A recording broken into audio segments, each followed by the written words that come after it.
Hello friends, welcome to my YouTube channel. ಈ ಒಂದು fertiliser ನೀವು ಇವಾಗ ಗಿಡಗಳಿಗೆ ಕೊಡಲೇಬೇಕು. ಇದು ಮನೆಯಲ್ಲಿ ಸಿಗುವಂಥ ಕಸದಿಂದ ನಾವು ವೇಸ್ಟ್ ಅಂತ ಎಸೆಯುವಂಥ ಪದಾರ್ಥಗಳಿಂದ ಒಂದು ಲಿಕ್ವಿಡ್ ಫರ್ಟಿಲೈಸರನ್ನು ಮಾಡಿ ಗಿಡಗಳಿಗೆ ಫೀಡ್ ಮಾಡೋದ್ರಿಂದ ಗಿಡಗಳಲ್ಲಿ ಗ್ರೋತ್ ಚೆನ್ನಾಗಾಗುತ್ತೆ. ಚಿಕ್ಕ ಚಿಕ್ಕ ಗಿಡದಲ್ಲೂ ಕೂಡ ಬಡ್ಸ್ ಬರುತ್ತೆ.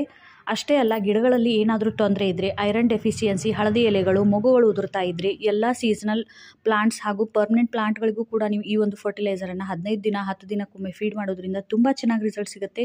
ಜೊತೆಗೆ ಕೆಲವೊಂದು ವಸ್ತುಗಳನ್ನು ಕೂಡ ನಾನು ಈ ವಿಡಿಯೋನಲ್ಲಿ ಆ ಒಂದು ಫರ್ಟಿಲೈಸರ್ಗೆ ಆ್ಯಡ್ ಮಾಡಿ ಫರ್ಟಿಲೈಸರ್ನ ಫೀಡ್ ಮಾಡಿದ್ದೀನಿ. ಈ ವಿಡಿಯೋನ ಡೀಟೇಲ್ ವಿಡಿಯೋ ಈ ಆರೋ ಕೆಳಗಡೆ ನಿಮಗೆ ಡೀಟೇಲ್ ಆಗಿ ಸಿಗುತ್ತೆ. ಸೊ ಸ್ಕಿಪ್ ಮಾಡದೆ ವಿಡಿಯೋನ ಕಂಟಿನ್ಯೂಸ್ ಆಗಿ ನೋಡಿ. ಜೊತೆಗೆ ಚಾನಲನ್ನು ಸಬ್ಸ್ಕ್ರೈಬ್ ಮಾಡ್ಕೊಳ್ಳೋದನ್ನು ಮರಿಬೇಡಿ. Thank you for watching.